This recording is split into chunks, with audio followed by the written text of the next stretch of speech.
ఉండప్పా.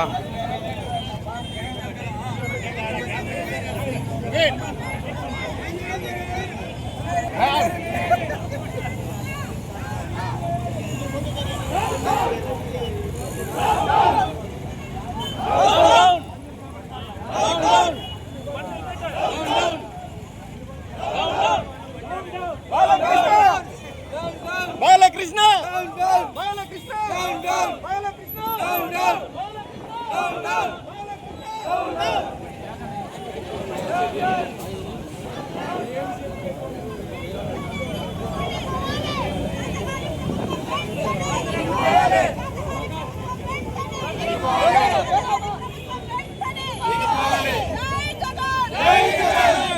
అందరికీ నమస్కారం. నేను శానిటేషన్ వర్కర్ హిందూపురంలో హాస్పిటల్లో పనిచేస్తున్నాను. ఇలా చింటూ అనే వ్యక్తి నన్ను చాలా ఇబ్బంది పెడుతున్నారు. పోలీసులకు ఇంటి దగ్గరకు పంపించి అమర్ అనేవాడు, చింటూ అనే వ్యక్తి ఇద్దరు నాకు ఇక్కడ పని లేకుండా చేసినారు, ఇక్కడ ఇల్లు లేకుండా చేస్తున్నారు. అదేమని అడిగితే మళ్ళీ కంప్లైంట్ పోలీస్ స్టేషన్కి వెళ్తే సిఏ గారు కూడా కంప్లైంట్ తీసుకోలేదు. అందువల్ల నాకు చాలా ఇదిగా ఉంది. నాకు న్యాయం చేయండి సార్, కొంచెం అర్థం చేసుకోండి. బాలకృష్ణ గారికి నేను చెప్తున్నాను.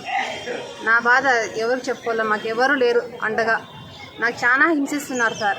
నాకు ప్రాణహాని కూడా ఉంది. అందుకే సీఏ గారికి చెప్తే సీఏ గారు తీసుకోలేదు. అందుకే డిఎస్పీ మేడంకి నేను చెప్తున్నాను, మేడం మీరే నాకు అండగా ఉండాలని కోరుకుంటున్నాను.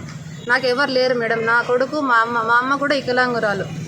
దాన్ని చాలా హింసిస్తున్నారు హాస్పిటల్లో. పని ఇవ్వకపోతే వాళ్ళ దగ్గర పడుకోవాలంటున్నారు మేడం. ఇది ఎక్కడ న్యాయమో అడిగితే ఎవరు పట్టించుకోవట్లేదు. మా హలీలాల్ మసీద్లోకి వచ్చి నేను మాట్లాడితే వైఎస్ఆర్ తరపున వస్తున్నారని చెప్తున్నారు.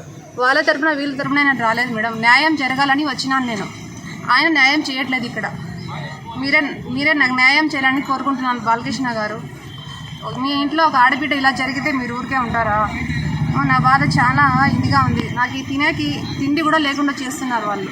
మీరే నాకు న్యాయం చేయాలి ఎలాగైనా కానీ. ఇదే నా మన్నవి.